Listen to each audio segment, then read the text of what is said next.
The Maurya Empire was one of the largest and most powerful empires in the ancient world. At its peak, under Ashoka, in the 3rd century BC, it covered most of the Indian subcontinent and parts of Central Asia and Persia. And at the center of its medical tradition was a single herb that the physicians of that empire prescribed more than any other. The same herb that the physicians of every subsequent Indian dynasty prescribed more than any other. The same herb that the physicians of the Mughal Empire prescribed more than any other. The same herb that modern Ayurvedic physicians still prescribe more than any other today. Ashwagandha has outlasted every empire that ever used it. It outlasted them because it works. But the empire story is only the surface of something much deeper. Ashwagandha does not just appear at the center of Indian medical history. It appears at the center of the oldest, most comprehensive, and most sophisticated herbal medical system ever developed by any civilization on Earth.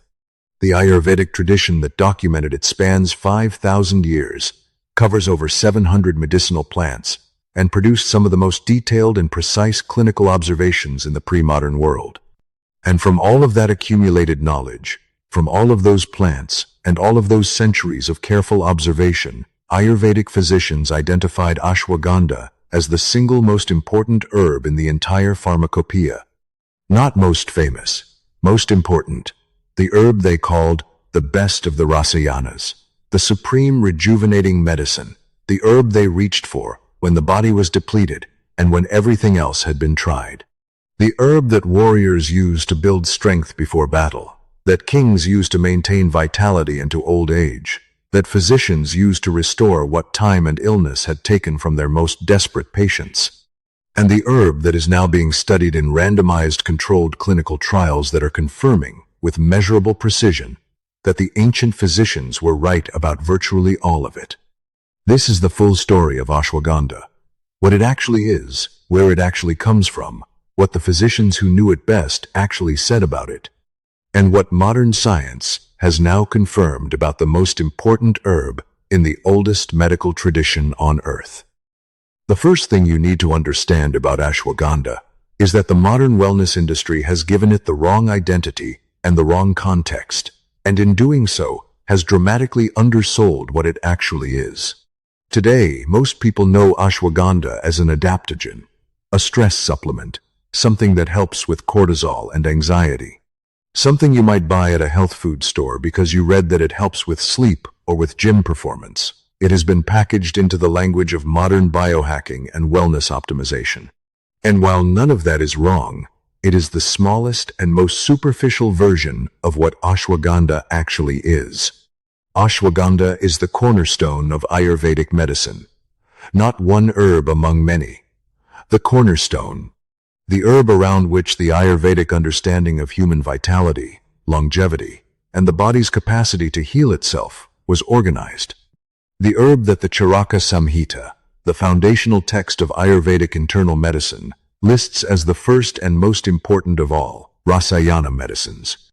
The herb that the Charaka Samhita, the foundational text of Ayurvedic surgery, prescribes as an essential post-operative restorative. The herb that appears in over 200 separate Ayurvedic formulations. The herb that every generation of Indian physicians, for 3,000 years, considered so essential to human health that no serious medical practice could be conducted without it. When you understand ashwagandha in that context, the modern supplement industry's version of it stops looking like a discovery and starts looking like a pale echo of something ancient and much more significant.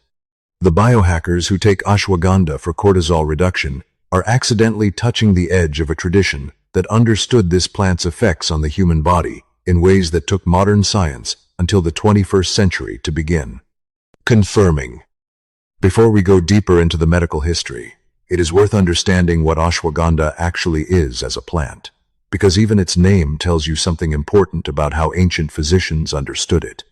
The name ashwagandha comes from two Sanskrit words. Ashwa means horse, gandha means smell. The plant is named after the horse because its root smells distinctly earthy and animal, something like a stable. But ancient Indian physicians were not simply describing the aroma when they chose that name. They were making a clinical statement. They believed that ashwagandha, used consistently, conferred the strength, stamina, endurance, and virility of a horse to the human body. The name was a promise about what the plant did. And 3,000 years of clinical use, followed by modern clinical trials showing measurable increases in muscle strength, testosterone, aerobic capacity, and sexual function, suggests the promise was not metaphorical. Ashwagandha's botanical name is Withania somnifera. It is a small evergreen shrub native to India, North Africa, and the Mediterranean.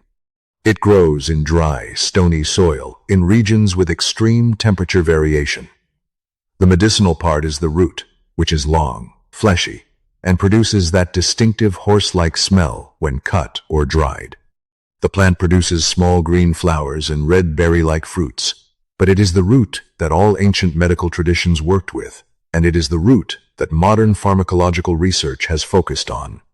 Withania somnifera belongs to the nightshade family, which also includes tomatoes, potatoes, and peppers. This botanical family is characterized by the presence of compounds called withanolides, a class of naturally occurring steroidal lactones that are almost entirely unique to the Withania genus. These withanolides are responsible for the majority of ashwagandha's documented therapeutic effects, and their discovery by modern pharmacologists is the key to understanding why ancient physicians who had no knowledge of steroidal chemistry were nonetheless able to observe and document the effects of this plant with such extraordinary accuracy. To understand why ashwagandha occupies the position it does in Ayurvedic medicine, you need to understand the concept of Rasayana. Because Rasayana is not just a category of herbs. It is an entire branch of Ayurvedic medicine with its own philosophy, its own clinical framework, and its own understanding of what medicine is ultimately for. Rasayana comes from two Sanskrit words, rasa, meaning essence or vital fluid, and ayana, meaning path or vessel.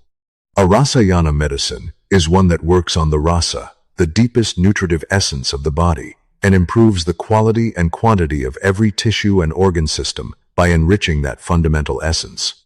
In Ayurvedic physiology, rasa is not just a metaphor. It is a specific physiological concept referring to the finest product of digestion, the substance from which all body tissues are ultimately built and sustained. A medicine that improves rasa improves everything downstream from it. Muscle, bone, nerve tissue, blood, reproductive tissue, ojas, the body's most refined vital essence, everything. Rasayana medicines are not acute treatments. They are not medicines you take for a specific condition and then stop. They are long-term foundational medicines that gradually rebuild and strengthen the body's deepest resources. Ancient Ayurvedic physicians prescribed Rasayana medicines for months and sometimes years at a time as the core of a comprehensive health restoration or health maintenance practice. The modern concept of preventive medicine does not begin to capture what Rasayana was understood to do. Rasayana was not about preventing specific diseases. It was about building the body's fundamental vitality to such a level that disease could not gain a foothold. There are many Rasayana medicines in Ayurveda, but one was always considered the greatest. The Charaka Samhita, writing approximately 400 to 200 BC but drawing on a tradition far older, states explicitly that ashwagandha is the best of the Rasayanas for promoting strength and nourishing the tissues. This is not a general endorsement. This is a specific clinical ranking in a tradition that was extraordinarily precise about such distinctions. When Charaka says ashwagandha is the best Rasayana for strength and tissue nourishment, he is making a statement based on the accumulated clinical experience of generations of physicians who had compared this plant's effects against every other Rasayana medicine available to them and consistently found it to be superior. For those specific outcomes, the Charaka Samhita agrees. The Ashtanga Hridayam, another foundational Ayurvedic text compiled around 600 AD, agrees. Every major subsequent Ayurvedic text agrees. Across 3,000 years of Ayurvedic medical scholarship, no physician ever successfully argued that something else should hold the title of the best Rasayana for strength and tissue rejuvenation. The classification was established early, and it was never revised because the clinical evidence never gave anyone reason to revise it. What did ancient physicians actually prescribe ashwagandha for? The answer is broader than most people expect and more specific than any modern supplement label suggests. The Charaka Samhita prescribes ashwagandha for what it describes as emaciation and tissue wasting in children and adults, meaning conditions where the body's tissues are depleted through illness, stress, malnutrition, or aging. It prescribes it for sexual dysfunction and infertility in both men and women. It prescribes it for insomnia and for the kind of mental restlessness that prevents sleep. It prescribes it for conditions involving weakness and fatigue. It prescribes it for what it describes as diseases caused by vata imbalance, which in Ayurvedic terms covers a range of conditions we might now call neurological, anxiety disorders, chronic pain conditions, and conditions involving the nervous system. The Charaka Samhita prescribes ashwagandha specifically for post-operative recovery, as a medicine that accelerates the rebuilding of tissues after surgical trauma. It also prescribes it for skin diseases, for conditions of the eyes, and as a general strengthening tonic for those weakened by chronic illness. Ancient Ayurvedic physicians prescribed ashwagandha for what they described as loss of memory and as a general cognitive tonic, particularly for the elderly. This application is one of the most consistent in the entire ancient ashwagandha literature. Physician after physician, text after text, the same observation. Ashwagandha supports mental function, preserves memory, and reduces the cognitive decline associated with aging. Modern neuroscience research on ashwagandha's effects on brain-derived neurotrophic factor and its protective effects against amyloid plaque formation is now providing the biochemical explanation for an observation that was first made approximately 3,000 years ago. Ancient physicians also prescribed ashwagandha specifically for conditions involving the immune system, for what they described as recurring fevers and infections suggesting immune deficiency, and for conditions involving what Ayurvedic medicine calls ama, the toxic accumulation that builds up in the body when digestion and metabolism are impaired. Modern research on ashwagandha's immunomodulatory effects, its ability to increase natural killer cell activity and white blood cell counts, is confirming this ancient immune application with biochemical precision. And ashwagandha was prescribed for what ancient physicians called excessive stress on the body and mind. The Sanskrit term is tapa, meaning excessive heat or agitation. Physicians observed that patients experiencing prolonged tapa showed specific physical signs including muscle wasting, digestive weakness, disturbed sleep, mental agitation, and accelerating aging. And they had observed over centuries that ashwagandha consistently reduced all of these signs. They were describing, with remarkable clinical accuracy, the physiological effects of chronic cortisol elevation. The stress response that modern endocrinology identified in the 1930s was being clinically observed and treated with ashwagandha 3,000 years before cortisol had a name. Of all the Ayurvedic concepts associated with ashwagandha, the one that comes closest to explaining why ancient physicians considered it so fundamentally essential is the concept of ojas. Ojas is the most refined and most vital product of the body's metabolic processes. In Ayurvedic physiology, food is digested and refined through a series of 7 tissue transformations, from plasma to blood to muscle to fat to bone to nerve tissue to reproductive tissue, with each transformation producing a more refined essence that nourishes the next. The most refined product of this entire chain is ojas. It is described as the essence of immunity, of vitality, of mental clarity, of emotional stability, and of what ancient physicians called the aura or radiance of health. When ojas is abundant, the person is strong, clear-minded, emotionally stable, resistant to disease, and vital in a way that shows in their physical presence. When ojas is depleted, the person is vulnerable to illness, mentally foggy, emotionally unstable, physically weak, and aging faster than they should. Ancient Ayurvedic physicians identified a specific cluster of conditions that caused ojas depletion: excessive physical work, excessive mental work, chronic stress, prolonged illness, sexual excess, poor nutrition, aging. And they identified ashwagandha as the primary Rasayana medicine for restoring depleted ojas. Not the only medicine, the primary one. This is why ashwagandha was prescribed across such a seemingly disparate range of conditions. It was not being prescribed for the specific symptoms of each condition. It was being prescribed for the underlying ojas depletion that expressed itself as different symptoms in different patients.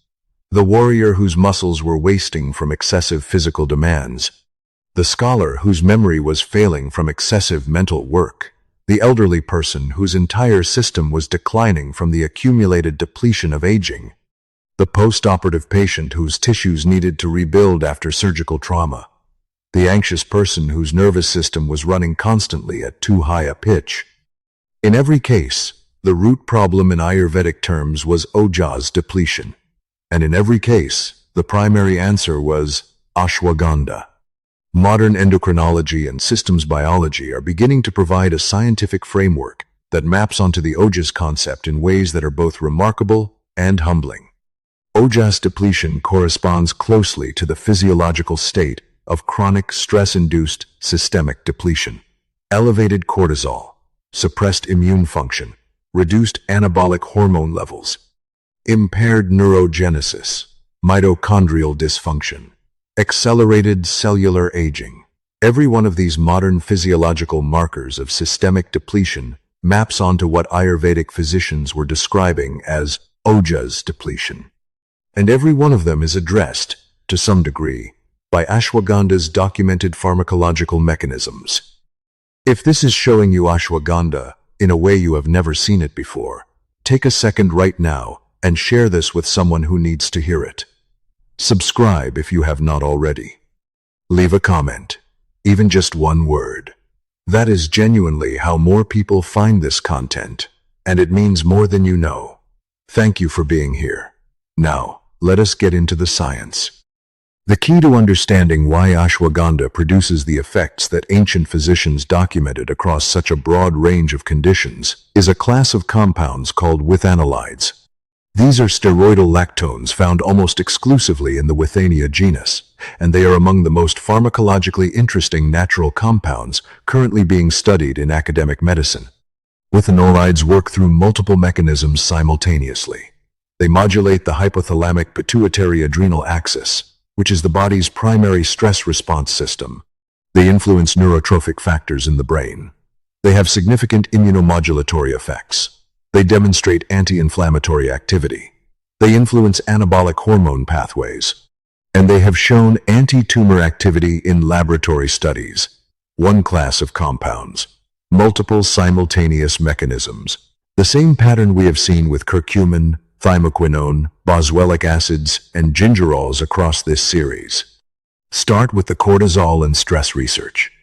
This is where the clinical evidence is strongest and most conclusive. A 2012 double-blind randomized placebo-controlled trial published in the Indian Journal of Psychological Medicine enrolled 64 adults with chronic stress and found that ashwagandha root extract significantly reduced serum cortisol levels by 27.9% compared to placebo and significantly reduced scores on standardized stress and anxiety assessments. A 2019 study published in Medicine found that ashwagandha supplementation significantly improved sleep quality, mental alertness on rising, and overall quality of life compared to placebo in adults with non-restorative sleep. Ancient physicians who described ashwagandha as reducing tapa, the excessive physiological heat and agitation of chronic stress, were describing measurable reductions in cortisol and measurable improvements in the downstream effects of cortisol reduction. Move to the testosterone and physical performance research. This is the domain that the ancient horse metaphor most directly addresses. A 2015 randomized controlled trial, published in the Journal of the International Society of Sports Nutrition, enrolled 57 young men engaged in resistance training and found that ashwagandha supplementation produced significantly greater increases in muscle strength, muscle size, muscle recovery, and testosterone levels compared to placebo over 8 weeks. A 2019 study published in Evidence-Based Complementary and Alternative Medicine found that ashwagandha supplementation significantly increased testosterone levels and sperm quality in infertile men. The ancient physicians who prescribed ashwagandha specifically for sexual dysfunction, for infertility, and for building the strength and endurance of a horse were describing effects on the testosterone and androgenic hormone systems that modern clinical trials are now measuring directly. Move to the brain and neurological research. This is perhaps the area where the modern findings most powerfully validate the ancient documentation. Ancient physicians prescribed ashwagandha consistently for cognitive decline, for memory weakness, and for what they described as the neurological effects of aging. Modern research has identified multiple mechanisms by which ashwagandha's withanolides support brain function. Withanolides promote neurite outgrowth, meaning they support the physical growth and maintenance of neural connections. They inhibit the accumulation of amyloid beta plaques, which are the protein deposits associated with Alzheimer's disease. They increase levels of brain-derived neurotrophic factor, which supports the survival and growth of neurons. And they reduce neuroinflammation, which is increasingly recognized as a primary driver of neurodegenerative disease.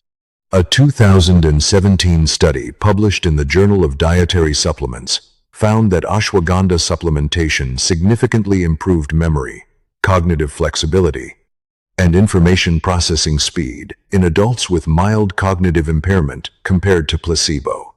The 3,000-year-old prescription for cognitive decline and memory weakness had a precise neurobiological basis that modern neuroscience is only now fully articulating. Move to the immune research. Ancient Ayurvedic physicians prescribed ashwagandha for recurring infections and immune deficiency. Modern research has confirmed significant immunomodulatory effects. Studies have shown that ashwagandha increases natural killer cell activity, increases white blood cell counts, and modulates both innate and adaptive immune responses. A study published in the Journal of Ethnopharmacology demonstrated that ashwagandha extracts significantly enhanced immune cell activation. The ancient prescriptions for immune weakness were pharmacologically accurate. Move to the anti-inflammatory research. Withanolides demonstrate significant anti-inflammatory activity through inhibition of NF-κB, the master inflammatory regulator that we have seen inhibited by curcumin, boswellic acids, and ginger compounds across this series. Multiple studies have documented ashwagandha's ability to reduce inflammatory markers, including C-reactive protein and interleukin-6. A 2015 study published in the Annals of the New York Academy of Sciences documented ashwagandha's anti-inflammatory mechanisms comprehensively. The ancient prescriptions for inflammatory conditions and for the tissue wasting associated with chronic inflammation were addressing real anti-inflammatory mechanisms. Move to the cancer research. As with every herb in this series, this area requires careful handling. Clinical cancer treatment claims cannot be made. But with Withapharin A, one of the most potent withanolides in ashwagandha, has shown significant activity against cancer cells in laboratory studies across multiple cancer types. The mechanisms include induction of apoptosis, meaning programmed cancer cell death, and inhibition of tumor angiogenesis, meaning the blocking of blood vessel formation that tumors need to grow. A 2010 review in the journal Molecular Basis of Disease documented Withapharin A's anti-tumor mechanisms comprehensively. This is laboratory research, but the signal is significant and growing. The breadth of confirmed pharmacological activity in ashwagandha, cortisol reduction, testosterone support, neuroprotection, immune modulation, anti-inflammation, and potential anti-tumor activity maps with remarkable precision onto the ancient clinical documentation. Every major application that Ayurvedic physicians documented across 3,000 years of practice has a confirmed or strongly suggested modern pharmacological explanation. The ancient physicians who called Ashwagandha the best of the Rasayanas were making a clinical judgment that modern science is continuing to validate. Knowing that ashwagandha works is one thing. Understanding how ancient physicians actually prepared and administered it is another. And as with every herb in this series, the ancient methods were considerably more sophisticated than swallowing a capsule. Ancient physicians worked with ashwagandha in 4 primary ways. The first was ashwagandha in warm milk. This is the most consistently documented preparation across the entire Ayurvedic tradition, and it remains the preparation considered most effective by traditional Ayurvedic practitioners today. Fresh or dried ashwagandha root powder was mixed into warm, whole milk and often sweetened with honey, and sometimes combined with other Rasayana substances like ghee, sugar, or other medicinal plants. This preparation was typically taken at night before sleep, because ancient physicians observed that ashwagandha's sleep-promoting and tissue-rebuilding effects were most potent when taken in the hours when the body naturally undertakes its restorative processes. The warm milk base is pharmacologically significant. The fat content of whole milk dramatically increases the bioavailability of withanolides, which are fat-soluble compounds that require a lipid carrier to be efficiently absorbed. Ancient physicians had observed clinically that milk-based ashwagandha preparations produced more consistent and more potent effects than water-based preparations, and built that observation into their standard prescription. Modern pharmaceutical research into lipid-based withanolide delivery systems is arriving at the same conclusion 3,000 years later. The second was ashwagandha in ghee. Clarified butter was used as both a delivery vehicle and a therapeutic partner for ashwagandha in Ayurvedic practice. Ashwagandha grita, ashwagandha prepared in clarified butter, was prescribed specifically for neurological and cognitive conditions, for conditions involving the nervous system, and as a general rasayana for the brain and mind. Ghee was chosen not just for its fat content, but because Ayurvedic medicine considers ghee itself to have specific affinity for the nervous system and brain tissue. The combination of ashwagandha's withanolides and ghee's own neuroprotective properties was understood as a synergistic preparation for neurological conditions. The third was ashwagandha churna, the dry root powder. Ground ashwagandha root, taken directly with honey or water, was prescribed for more acute conditions and for patients who could not tolerate milk-based preparations. The dry powder preparation was also used topically in some traditions, applied to joints for inflammatory conditions, or to wounds to promote healing. The direct powder preparation has lower bioavailability than fat-based preparations, but delivers a rapid initial dose of withanolides and was preferred for situations requiring quicker therapeutic action. The fourth was ashwagandha in complex formulations. Of all the ways ancient physicians used ashwagandha, the most sophisticated was its inclusion in elaborate multi-herb rasayana formulations. The most famous of these is Chayawanprash, which is probably the most widely used Ayurvedic formulation in the history of Indian medicine. Chayawanprash contains over 40 medicinal herbs with ashwagandha as one of its central ingredients.